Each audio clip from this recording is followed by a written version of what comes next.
¿Cómo están hoy? Parece que la mayoría se quedó durmiendo. Así es, me llama la atención que hay personas que se levantan muy temprano el domingo para ir a la iglesia muy temprano, ¿no?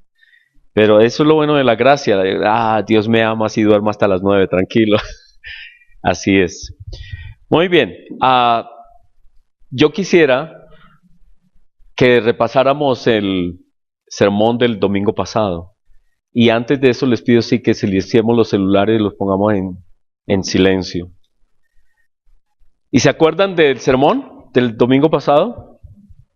El poder del servicio, ¿no? Y el Señor Jesucristo nos dejó ese ejemplo de ser siervos. Él mismo se arrodilló a servir. Y eso era algo increíble, que Él se comportara como un esclavo, sirviendo a sus discípulos y a toda la iglesia. Y vimos esta escritura, que ojalá nos la sepamos de memoria. Porque el Hijo del Hombre, Marcos 10:45, no vino para ser servido, sino para servir y para dar su vida en rescate por muchos. El Hijo del Hombre no vino para ser servido, sino para servir y dar su vida en rescate por muchos. Y esta cita es de un libro, El liderazgo de Jesús, que todo lo hemos estudiado, aquí lo estudiamos. Y dice, los líderes servidores se humillan y esperan que Dios los exalte.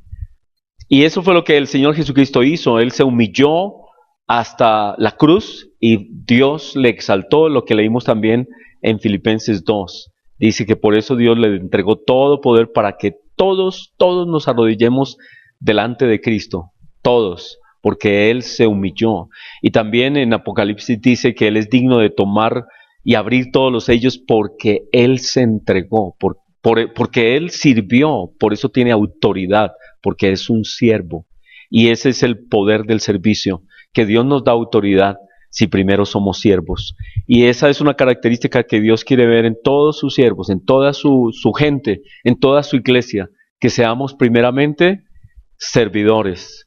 Y esa debe ser una característica del cristiano, de todos nosotros, siervos, servidores, que nos conozcan así. Y vimos también esta escritura que nos habla de cómo podemos servir en la iglesia, cómo podemos servir. Y lo primero es esta actitud, ¿no? Esta actitud de cuando venimos a la iglesia y en todo lugar, cómo servimos a las personas.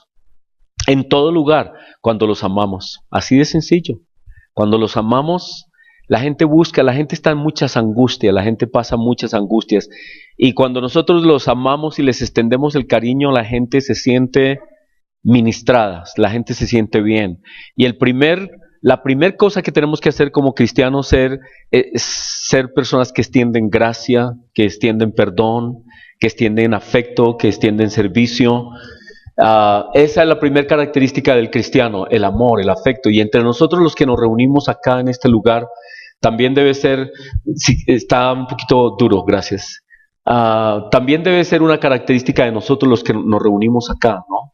El afecto entre nosotros. Siempre va a haber dificultades porque somos distintos, porque tenemos distinta visión de las cosas, porque tenemos expectativas diferentes, porque somos diferentes, pero en general debe haber esta actitud entre nosotros de afecto entre nosotros. Esforzarnos, eso no es fácil, eso nunca surge naturalmente. El amor de Dios tiene uno que ejercerlo, tiene que pedir uno el amor de Dios y ejercer el amor de Dios, determinarse a amar a los demás, invitarnos, ser amigos, hospedarnos sin hablar mal los unos de los otros. Y dice cómo servir según el don que cada uno haya recibido. Bendiga a los demás, bendiga a los demás. ¿Qué don tenemos? ¿Qué atributo tenemos? ¿Qué cosa hay fuerte en nuestra vida con lo que podemos servir?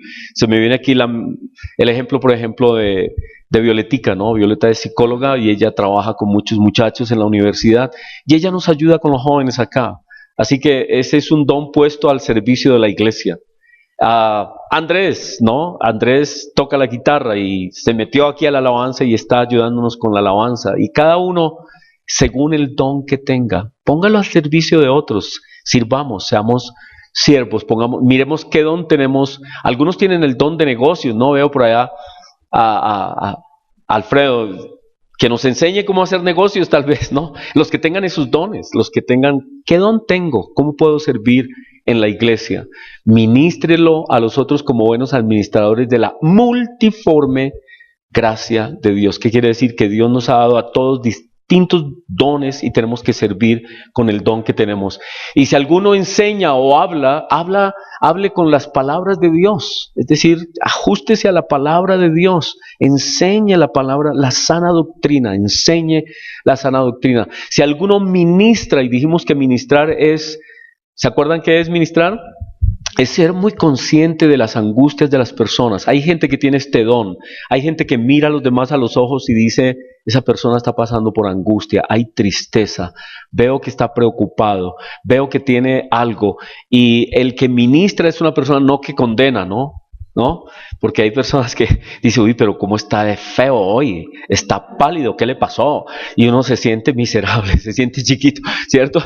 Como el cuento de una persona que fue a visitar a alguien que había tenido un accidente y estaba todo vendado por todas partes, toda la cabeza estaba con, como lo que le ponen a uno, el yeso estaba enyesado, todo, y solo tenía un huequito aquí en un ojo, ¿no? Se le veía un ojo, y llegó esos críticos duros y dice, uy, como tiene ese ojo de colorado. No se da cuenta de la bendición que al menos podía ver. Y hay gente así, que la otra vez tuve que decirle a alguien eso, le dije, oye, pero llegaste y lo primero es cómo está de pálido, cómo está de feo, Eso no es ministrar, eso no es ministrar. Ministrar es darse cuenta que hay una persona que está en angustias, ir donde la persona y elevarlo, motivarlo, animarlo a salir adelante, ¿no? No decirle cómo está de feo, cómo está de arrugado. Bueno, esa es sabiduría de la persona que ministra. Ministre conforme al poder que Dios da, para que en todo Dios sea glorificado por Jesucristo, a quien pertenecen la gloria y el imperio por los siglos de los siglos. Amén. Así que esa fue la primera parte de este sermón, que hemos sido llamados a ser siervos. Siervos en nuestra casa. Tenemos que hacerlo, tenemos que obligarnos, tenemos que pensar siempre, yo soy siervo, Dios me mandó a ser siervo y por eso sirvo en mi casa, mi esposa, mis hijos, estoy aquí para servir, soy siervo, soy un siervo de Dios y vivir como siervo, siempre sirviendo a los demás y en la iglesia. Y la segunda parte entonces de este sermón, recordando el primero, es el liderazgo cristiano. Lo titulé así, pero en realidad es una continuación de lo que ya vimos. El liderazgo cristiano, cómo ser un líder. Y a algunas personas no les gusta esa palabra, liderazgo, porque dicen en la Biblia no está. Y ciertamente no está, pero lo que quiere decir aquí es lo mismo que Cristo dijo. ¿Usted quiere ser el primero? ¿Usted quiere ser un líder? Sea un siervo.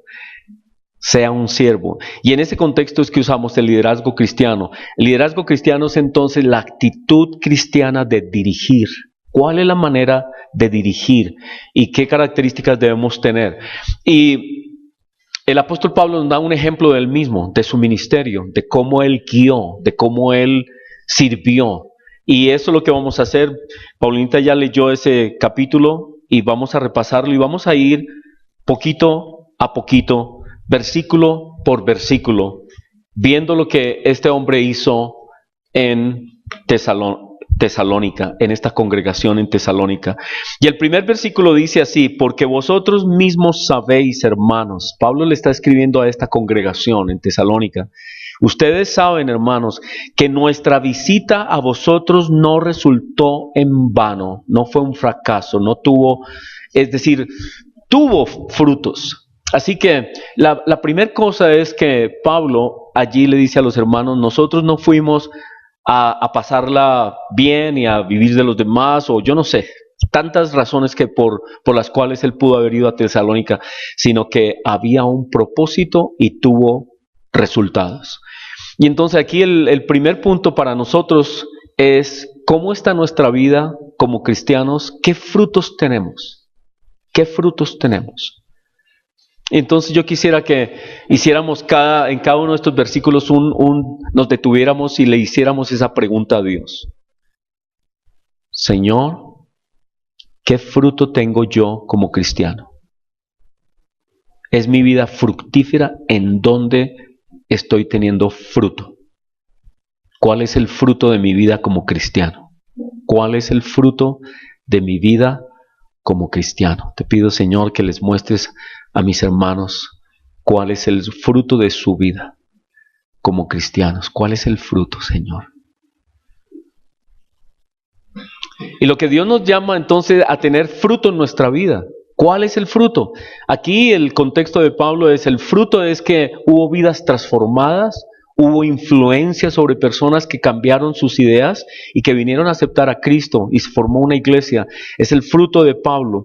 Y dice, no fuimos allá y no tuvimos fruto, no, tuvimos fruto. Así que la vida del cristiano es una vida fructífera. Tiene frutos en lo personal, en los cambios personales y en relación con otras personas, en su relación con otras personas. Esas otras personas de alguna manera se benefician, esas otras personas de alguna manera son bendecidas con nuestra vida. Entonces esa es la pregunta: ¿cómo yo estoy bendiciendo la vida de otros? ¿Estoy bendiciendo la vida de otros? ¿Estoy bendiciendo a mis hijos? ¿Estoy bendiciendo a mi esposa? Primero que todo, porque esa es la primera iglesia que tenemos, ¿no? Nuestra casa. ¿Y estoy yo bendiciendo la vida de otras personas en mi comunidad? Los que me conocen.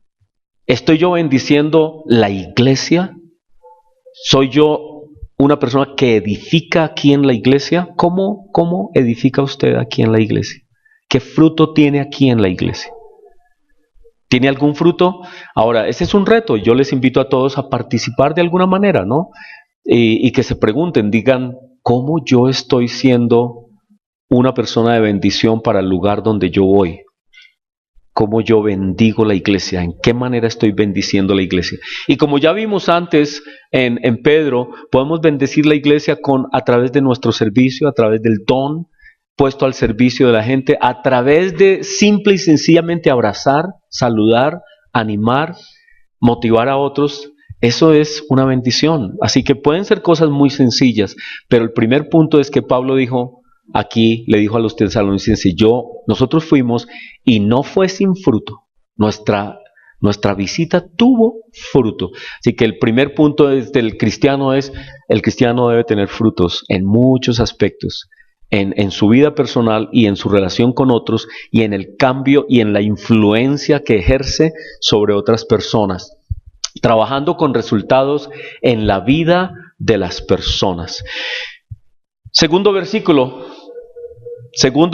dice, pues habiendo antes padecido y sido ultrajados en Filipos, como sabéis, tuvimos de nuevo en nuestro Dios para anunciaros el evangelio de Dios, en medio de gran oposición. Ellos habían salido corriendo, tuvieron que salir de allá de Filipos, y tal vez ustedes se acuerdan la historia. La historia es que cuando ellos llegaron a esa congregación de Filipos, o más bien a esa ciudad, que es la primera ciudad europea que visitaron Pablo, después de tener la visión de que pasaran a Macedonia a comenzar a hacer la obra allí, ellos se encontraron con una mujer que estaba orando y un grupo de personas que estaban orando al lado de un río, y ahí comenzó la iglesia con una señora llamada, ¿cómo? ¿Se acuerdan de la señora que vendía telas y todo más? ¿Cómo se llamaba? Lidia, ¿no? Lidia. Y ella los invitó a su casa. Pero allí había una muchacha que tenía un espíritu de adivinación. En esa ciudad había una muchacha que tenía espíritu de adivinación, y cada vez que pasaba Pablo y Silas y tal vez Timoteo, decía, esos son hombres de Dios que predican el camino de la salvación. Y Pablo notó que algo había en esa persona, y entonces se dio cuenta que era un espíritu que había en esa persona de adivinación, y le dijo, espíritu, en el nombre de Jesús, fuera de ella, y salió ese espíritu, y la muchacha ya no pudo adivinar, ya no pudo decir cosas, y los que administraban, los dueños de esa muchacha, persiguieron a Pablo y públicamente lo azotaron. Públicamente, dice las escrituras, que rasgaron sus vestidos y los azotaron, les pegaron públicamente, los golpearon y luego los llevaron a la cárcel y la orden era métanlo en el lugar más adentro de la cárcel y el carcelero los metió en un lugar que esta imagen es una imagen supuestamente de ellos en la cárcel y yo la escogí a propósito para decir que no creo que estuvieran así de cómodos. Porque se ven como muy bien, ¿cierto? Ahí parece que estuvieran más bien tomando tinto o algo así, como rico. No, esa no fue la condición. Los metieron y dice la escritura que les pusieron cepos. Es posible que en los pies solamente. El cepo es para que no escapen y en una condición que uno no sabe las condiciones de sanidad, si eran limpias o qué, pero no había luz, era absolutamente oscuro el lugar. Y en algunas imágenes muestran que había ratones, habían cosas feas, sucias, baño, ¿cuál baño de qué? Esas cosas no están ahí en las escrituras, pero Pablo dice aquí, dice, hermanos, pues habiendo antes padecido y sido ultrajados en Filipos. Los maltrataron, los humillaron, les pegaron, los metieron allá a la cárcel. Y sin embargo él dice, tuvimos denuedo en nuestro Dios para anunciaros el Evangelio de Dios en medio de gran oposición. Y el segundo título entonces es que el cristiano trabaja de una manera sacrificial. Es lo menos que podemos hacer. Nosotros tal vez no vamos a pasar por estas locuras. Dios quiera que no. Dios quiera que no vamos a ser golpeados de semejante manera. Pero nos hemos vuelto tan tiernos y o mejor dicho, tan susceptibles que ya no aguantamos la mirada, siquiera la mirada de otra persona que nos mire mal, ya ponemos denuncio y ya, ¿cierto? Nos hemos vuelto tan sensibles de que si no nos saludan, uy, es que no me saludó, y ya, mejor dicho, se armó el lío. Y no nos acordamos de los sufrimientos de todos aquellos que han predicado el Evangelio a través de las épocas, que han sido fuertes, han sido duros. Y aquí Pablo dice, nos humillaron, nos ultrajaron, pero aún así trabajamos predicando el Evangelio. Entonces, el cristiano es una persona que trabaja bajo presión y es una persona dispuesta al sacrificio. Es una persona que difícilmente se ofende. Y todos tenemos ese problema, ¿cierto? Porque tenemos ahora una sociedad que está luchando siempre por sus derechos. Y entonces, pues claro, andamos como muy de que cuidado me mira mal porque si no aquí la tiene conmigo. Pero la verdad es que no debiera ser esa actitud entre nosotros. Entre nosotros tenemos que tener esta actitud de sacrificio, de sacrificarnos y de no estar dispuestos a dejarnos ofender por cosas livianas y cosas sin trascendencia, cosas sin importancia y valorar qué es realmente importante y qué no lo es, porque si no vamos a encontrar tropiezo en nuestro trabajo. Y aquí lo que Pablo dice, nosotros predicamos el Evangelio en medio de esta humillación, en medio de toda persecución, en medio de golpizas de verdad, golpizas, humillaciones, como él dice, ultrajados, porque no creo que hubiera sido algo fácil de sobrellevar que a uno le rompan los vestidos y le peguen en público. Le pegaron. Ahora, que uno tenga no sé cuántos años tendría Pablo, pero para mí es humillante que alguien en la calle venga y me dé mi totazo. ¿Sí me entiendes? Y me rompa las gafas, alguna de esas cosas y me ofetone y al otro día aparezca yo con un ojo negro. Y ustedes vengan aquí y me digan, uy, pastor, ¿qué le pasó en ese ojo? No, me humillaron, me ultrajaron, nunca nos ha pasado nada de eso. Así que el cristiano trabaja y debe trabajar con una actitud de pasar por alto la humillación, de pasar por alto la agresión, de pasar por alto cosas. Y si no, pues vamos a tener problemas porque nos desenfocamos de lo que Dios nos ha mandado a hacer. ¿Y qué es lo que nos ha mandado a hacer? Como Pablo dice, predicamos el Evangelio por encima de toda circunstancia. Predicamos el Evangelio por encima de toda humillación, de toda ultraje. Así que no nos sintamos humillados, no nos sintamos tan maltratados. En realidad no nos ha pasado nada. Como en otras escrituras dice, ninguno de nosotros ha luchado hasta la sangre por el Evangelio, ninguno de nosotros, ninguno. Hoy estamos, como yo siempre digo, ¿no? Bien desayunaditos, ¿no? Andrés bien bonito, bañadito, oliendo rico, ¿cierto? Todo el mundo chévere. ¡Qué rico!, ¿no? Venimos delicioso. ¿Cuál ultraje de qué? Si estamos solo en bendiciones, entonces cuente sus bendiciones, haga énfasis en sus bendiciones y haga a un lado toda supuesta maltrato, porque no hemos realmente pasado nada. Nada. Estamos en un lugar y en un país de libertades, de muchas bendiciones. No le pongamos mucho cuidado al tema de supuestas agresiones. Y si llegan a suceder, debemos entender que Cristo mismo sirvió en medio del sacrificio. Él nos dejó ejemplo. Así que no nos quejemos tanto. Más bien, sigamos adelante con la misión que tenemos. No estamos en la cárcel así tomando tinto. No. Bueno, punto 3, el versículo 3 que dice, porque nuestra exhortación no procedió de error, ni de impureza, ni fue por engaño. Y esa es la otra característica de Pablo. Pablo fue allá sin ninguna otra intención, sino predicar el Evangelio con toda limpieza y transparencia. Aunque la gente se aproveche de uno, aunque la gente diga, es que ese es más bobo. Y yo he descubierto que los bobos no son tan bobos, son sabios, ¿no? En realidad, son muy sabios. Y como yo les conté en alguna ocasión, este muchacho que primero impresionó mi vida, que me hizo reflexionar tanto jugando fútbol. Yo era un niño, no conocía nada del Evangelio. Era católico yo, y jugando fútbol le dije, pues peleemos. Y dijo, yo no peleo, yo soy cristiano. Le dije, ¿qué cristiano? Y le hizo un patadón, ¡pum! Le di un tanga, ¿no? Y el muchacho no me respondió nada. Ni me maldijo, ni nada, ni me dijo palabras feas, nada. Y entonces yo en ese tiempo me acuerdo, yo salí y le gané, el tipo no peleó tan bobo, es que es mucho bobo tan grande, tenía que ser cristiano ese bobo, ¿no? Eso con el tiempo pesó en mi vida y me di cuenta el poder que hay detrás de lo que él hizo. Hay un inmenso poder de dominio propio, de control y de confianza en Dios. Así que los bobos no son tan bobos. Hay algo en ellos que les da el poder para controlarse, ¿cierto? Y hacer las cosas que tienen que hacer, trabajando con motivaciones limpias, transparentes, sin engaños. Aunque otras personas lo puedan engañar a uno, lo puedan tumbar a uno, no importa, tenga paciencia, confíe en Dios y usted haga las cosas limpiamente.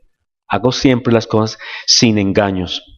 La siguiente, trabajando para agradar a Dios, dice el versículo 4, sino que según fuimos aprobados por Dios para que se nos confiase el Evangelio, así hablamos, no como para agradar a los hombres, sino a Dios, que prueba nuestros corazones.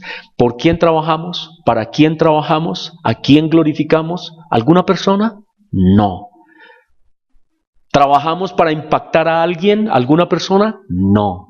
Trabajamos para nuestro Dios, a quien adoramos, a quien servimos, a quien alabamos. Y toda nuestra vida es para gloria de Él, para glorificar su nombre y la confianza que hemos puesto en Él.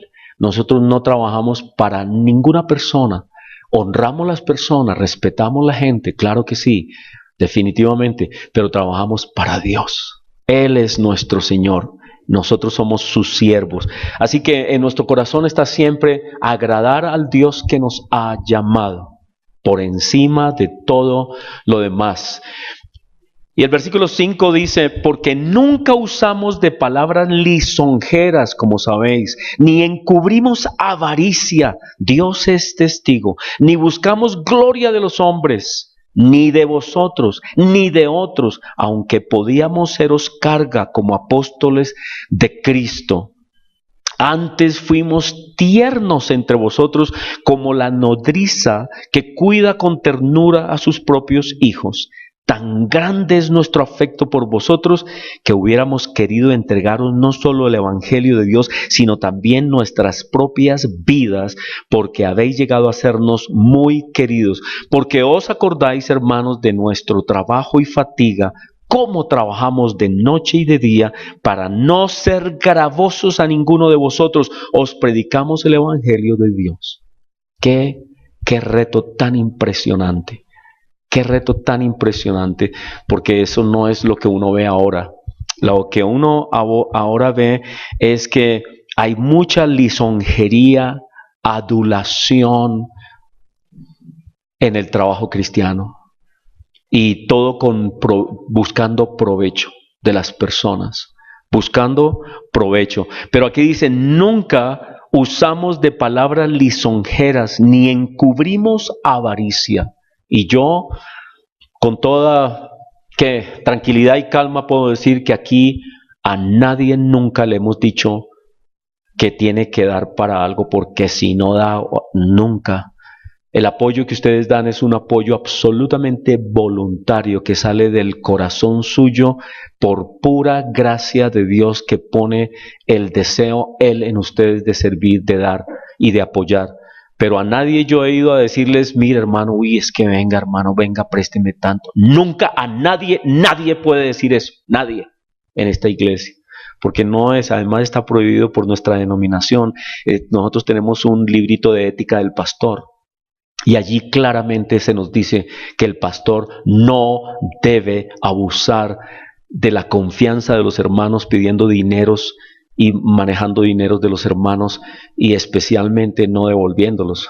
Gravísimo. Si uno tiene alguna circunstancia, porque todos podemos caer en alguna circunstancia de necesidad, y si alguna vez se tiene que pedir prestado algún dinero, se debe devolver.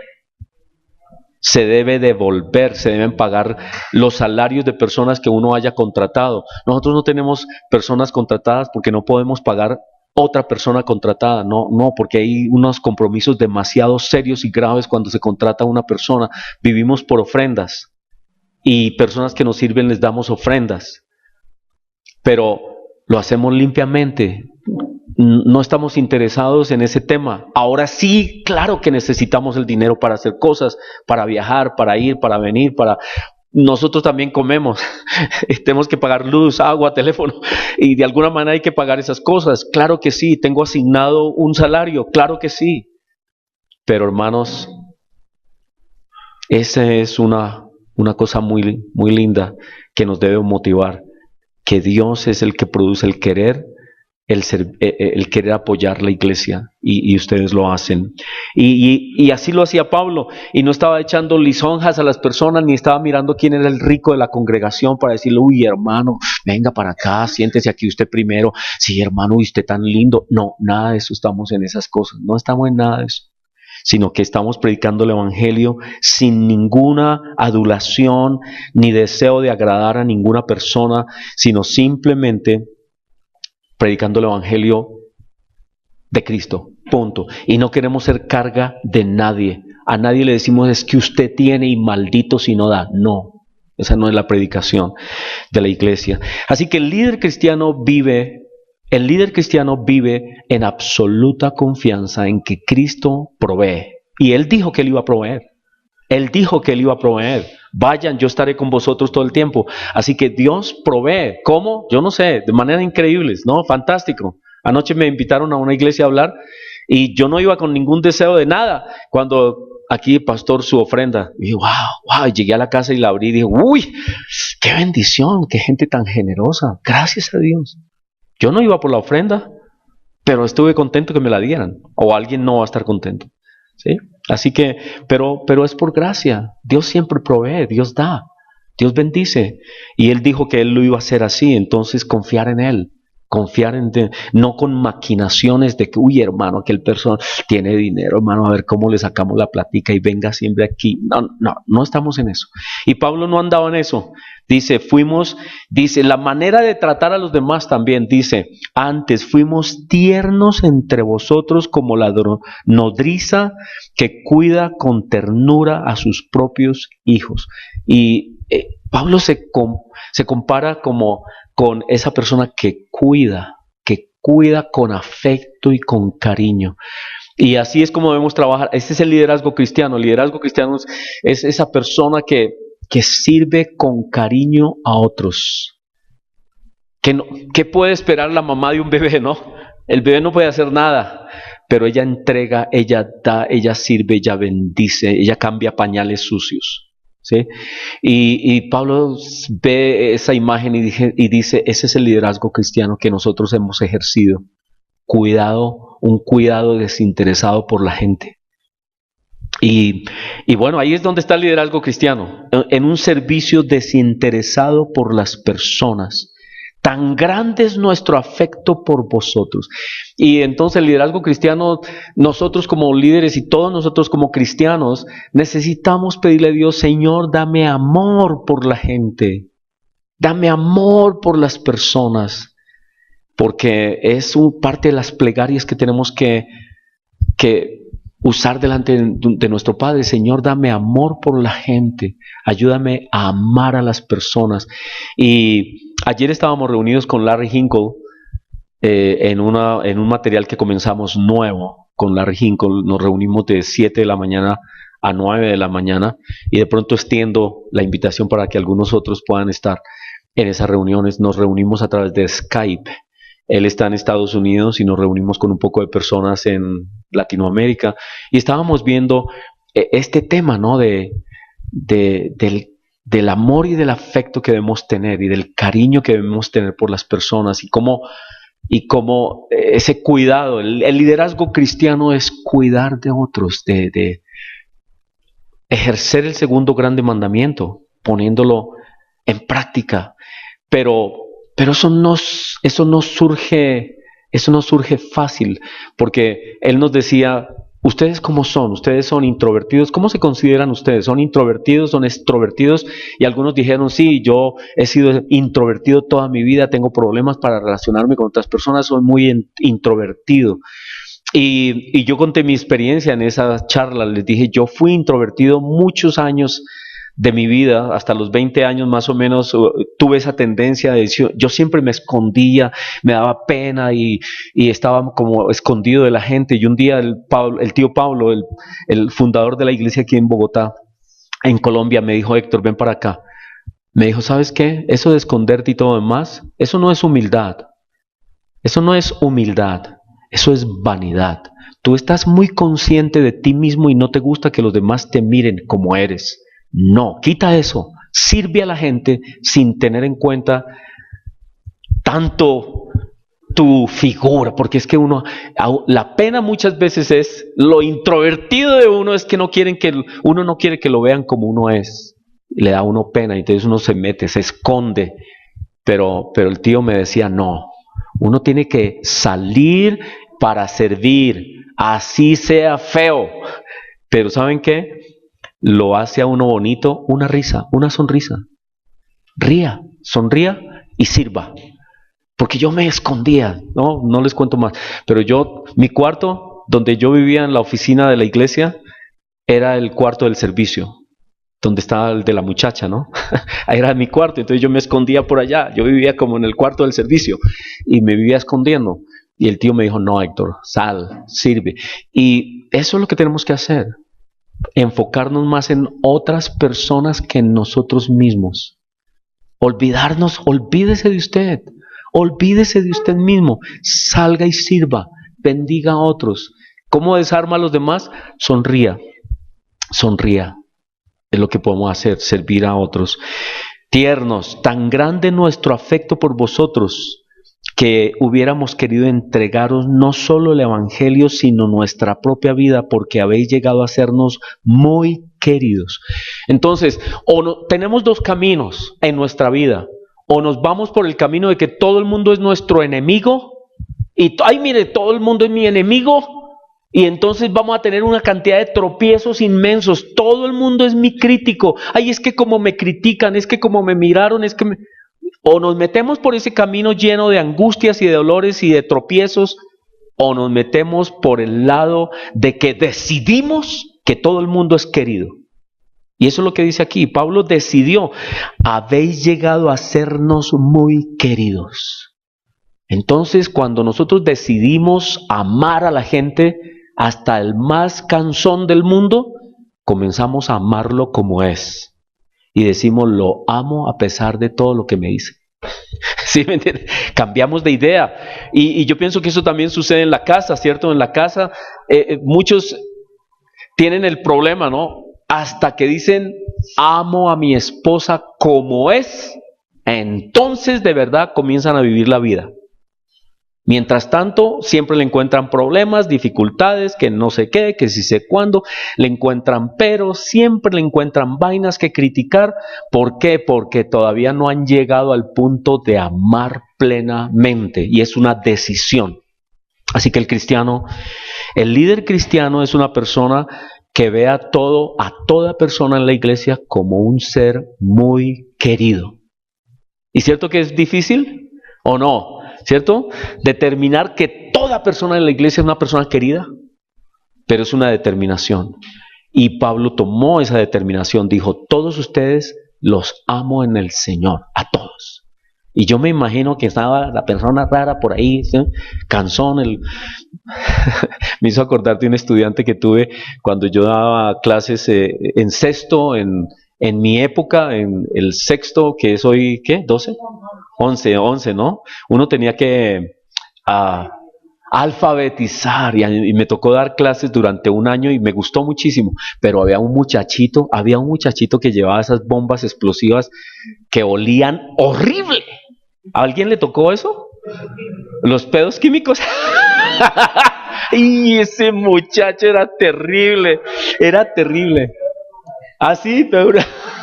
Y ese muchacho, era tan terrible. ¿Y saben por qué era terrible? Porque la hermana era profesora en el colegio. Y entonces él se sentía como, métase conmigo y verá que mi hermana viene y le da en la cabeza.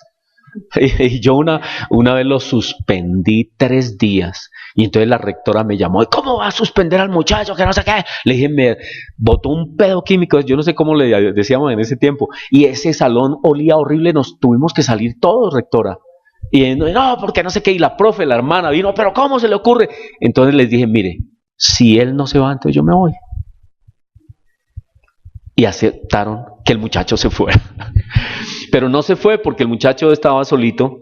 Entonces lo que hicieron es que no venía a mi clase, sino iba con la hermana y estaba allá con la hermana, ¿no? Pero el muchacho aprendió. ¿Y saben qué pasó? Después fue uno de los mejores estudiantes que tuve.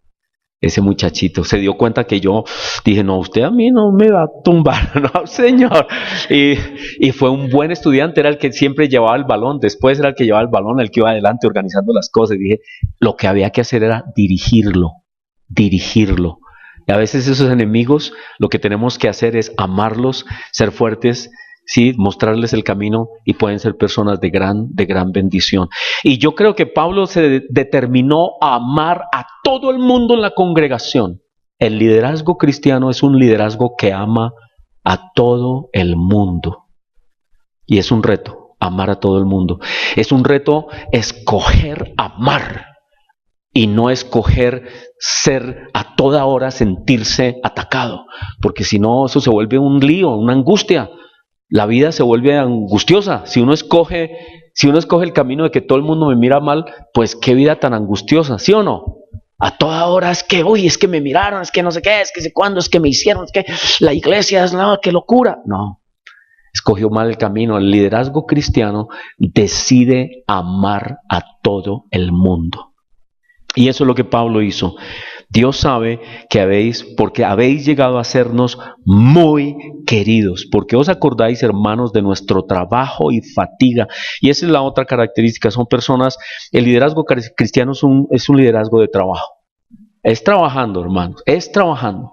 Es sirviendo, es trabajando. Algunos no quieren dar, dicen, no, pues yo doy lo mínimo, hermano, lo mínimo.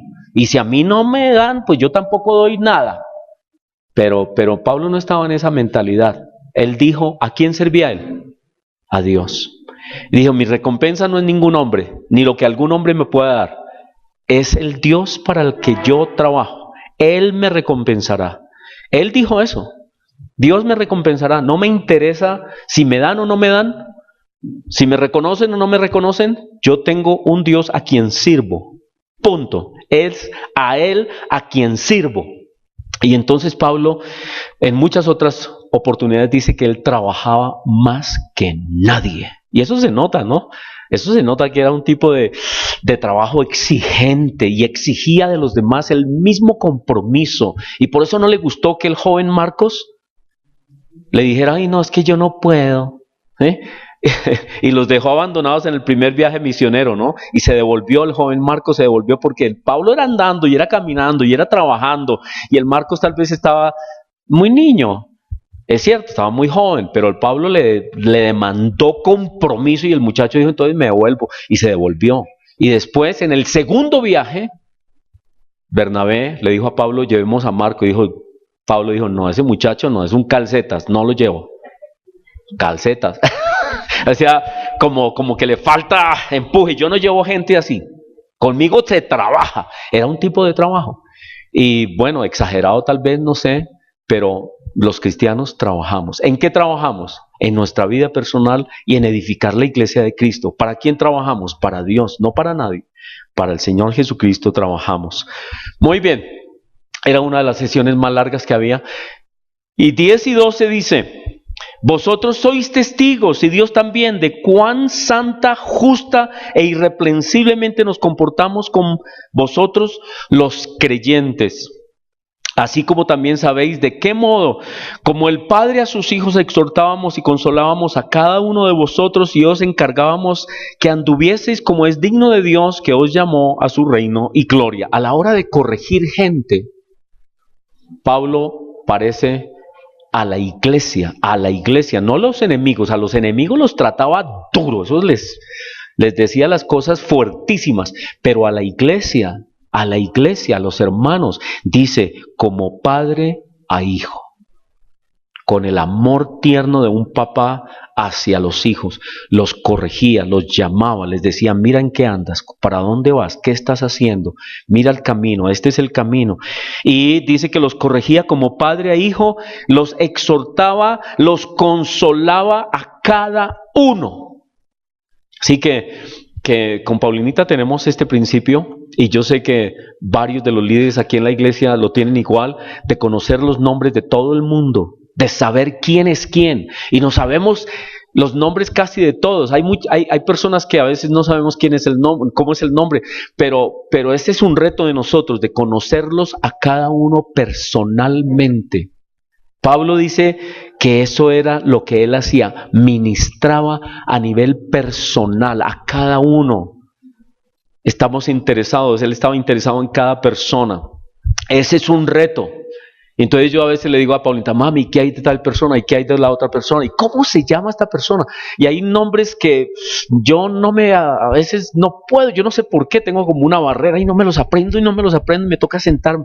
Y una persona que yo admiro mucho aquí de la congregación es a Yesid. ¿Saben quién es Yesid Pérez?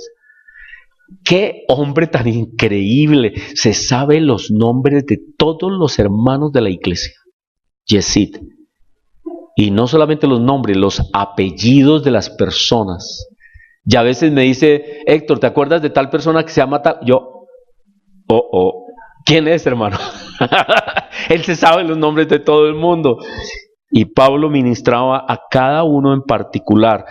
Así que, y os encargábamos que anduvieseis como es digno de Dios. Así que tenía esa pasión Pablo de ayudar a las personas a que caminaran en los caminos de Dios, ministrando a la gente, llamándoles la atención. Pero ¿cómo? Con afecto, con cariño, como un padre lo hace con sus hijos. Dice, y vosotros sois testigos, y Dios también, de cuán santa, justa e irreprensiblemente nos comportamos. Así que ese es el otro reto. Un líder cristiano es una persona sin tacha. Es una persona que las personas no pueden decir, uy, yo lo vi, hermano, yo a usted lo vi en tal cosa. No hay mal comportamiento, es un comportamiento ejemplar. Es decir, las personas miran nuestra vida, nos ven seres humanos, naturalmente sí, cometemos errores como todo ser humano, pero no pueden achacar intenciones malignas, ni perversas, ni engaños, ni que tumbé a uno, ni que le pedí plata al otro, ni que le engañé al otro y que le dije una cosa que no era para quitarle algo. No. Nada de eso, ni que ven a uno cosas de inmorales en la vida tampoco, ni visitando lugares indebidos tampoco, no que uno, a ese equilibrio, porque uno a veces, yo voy a hacer el mercado, a veces paso por la plaza y alrededor de la plaza se creó un ambiente de prostitución, el tenaz, ¿no? Yo le digo a Paulita, a mi mamá, mira, la plaza es un cuento, hay muchas prostitutas ahí y homosexuales en la plaza. La de la carrera 24 con calle 66, la del 7 de agosto, ¿no? Eso es violentísimo. Entonces, si algún día me ven pasar por ahí, estoy haciendo mercado, ¿ok? Haciendo mercado. Porque sí, la gente dice, vi al pastor en tal lugar, pues claro, estoy haciendo mercado. ¿Sí? Porque si no, tenaz. Pero nadie puede decir, y esto es por la gracia de Dios, por la gracia, porque veo en eso que Dios ha estado en mi vida también, cuando hago un recuento de los 40 años que llevo como cristiano y que Dios me ha guardado, digo, es Dios, porque si fuera por uno, hubiera cometido errores, pero Dios nos guarda, Dios nos bendice. Y Pablo dijo eso con cierto, un orgullo sano. Ustedes no me pueden a mí acusar de absolutamente nada indebido. Ese es el liderazgo cristiano. Eso es liderazgo cristiano. Mantener, como dice Santiago, nuestra vida sin tacha. Muy bien. Así que, y la última es enseñando el Evangelio con las palabras de Dios, siendo limpio en el Evangelio, siendo bien claro en el Evangelio, enseñando. Todo cristiano debe enseñar el Evangelio, de alguna manera. En el versículo 13 dice, por lo cual también nosotros sin cesar damos gracias a Dios de que cuando recibiste la palabra de Dios que oíste de nosotros, la recibiste no como palabras de hombres, sino según es verdad, la palabra de Dios. Así que ese es el otro reto del cristiano, enseñar la palabra de Dios con Cristo en el centro de la predicación, porque Él es el Señor del nuevo pacto. Y que la predicación nuestra debe estar centrada en Cristo Jesús y en la obra que Él hizo por nosotros. ¿Y quiénes tienen que hacer eso? Todo cristiano tiene que enseñar la palabra de Dios. De alguna manera, no tiene que dar un sermón grandote, pero sí, por ejemplo, las señoras en la cocina con sus hijos, con sus hijas, con su esposo que no sea creyente y todo lo demás. De vez en cuando, ¿no? El Señor dice tal cosa en tal parte. Pon 2, 3 palabritas bien dichas, sin ofensas, sin segundos sentidos de cosas raras, sin dobles sentidos de querer humillar, nada, como hemos visto, con ternura. Pero todos tenemos que enseñar. Y también toda persona que ha recibido y que ha estado estudiando, por ejemplo, CIPEP, es una persona que debe estar enseñando ya, debe salir del tema de tanto recibir y comenzar donde hay que hacer un grupo. Anoche fue una cosa muy linda porque es una persona que vino, estuvo con nosotros acá tomando el curso de parejas y formaron una iglesia. Formaron una iglesia y ya tienen una iglesia. Yo digo, increíble. Dios mío, sí se puede hacer. Y entonces yo digo, aquí hay muchos hermanos que han estado tomando y están capacitados para enseñar. Así que tienen que tomar el paso y decir, Señor, yo quiero enseñar, yo quiero predicar tu evangelio. Y Dios facilita el camino, es increíble. Todo lo que me contaron anoche fueron milagro tras milagro tras milagro, como la casa donde están, cómo la construyeron, qué pasó, fue milagro tras milagro. Cuando una persona dice, Señor, aquí estoy, Él hace milagros, Él hace cosas increíbles y se pueden levantar iglesias. Muy bien, hermanos, quería compartirles eso y en conclusión decirles que el apóstol Pablo nos deja en solo este capítulo tan lindo, qué capítulo tan hermoso, Primera de Tesalonicenses 2, nos deja un recuento de cómo era su liderazgo, cómo era su vida, y es enseñanza para nosotros, un reto para nosotros en cómo debemos ser cada uno de nosotros. Señor, te pido por mis hermanos, bendigo mis hermanos aquí presentes, y deseo, Señor, que tú les hables en este momento y les digas a aquellos que están listos ya, que han estado estudiando con nosotros, los motives a formar un pequeño grupo, los motives a predicar tu evangelio, los motives a ser esos líderes amorosos, tiernos con otras personas, que dirijan a otros a ti, que les muestren el camino, que ellos mismos tengan frutos de vida, sin que nadie los esté detrás diciéndoles cosas, sino que ya tengan dentro de sí mismos la motivación que es por tu Espíritu para hacer lo correcto en su vida privada, en su casa, en su hogar, con sus hijos, y que ellos, motivados exclusivamente solo en ti, quieran enseñar, bendecir, ser líderes cristianos. Que ellos, tú los uses, Señor. Usa a las damas que hay aquí, en su familia, en sus casas, con sus hijos, con su esposo, que tú las bendigas, les des esa fortaleza, que ellas también son líderes, ellas son líderes cristianas, que tú les des esa autoridad que proviene del amor tuyo, del conocimiento del Evangelio, que ellos sean líderes donde quiera que estén. Señor, te pido por mis hermanos, todos los que estamos aquí, por tu gracia y por tu autoridad. Ellos son líderes, aunque esa palabra no existe en las Escrituras, pero son siervos tuyos, son siervos, te quieren servir. Te pido, Señor, que tú los llenes de ese deseo, de esa pasión de servir en tu nombre. En tu nombre, Señor Jesús, lo pido, y la bendición tuya esté sobre mis hermanos, tú los bendigas, en el nombre del Padre, del Hijo y del Espíritu Santo. Amén. Amén.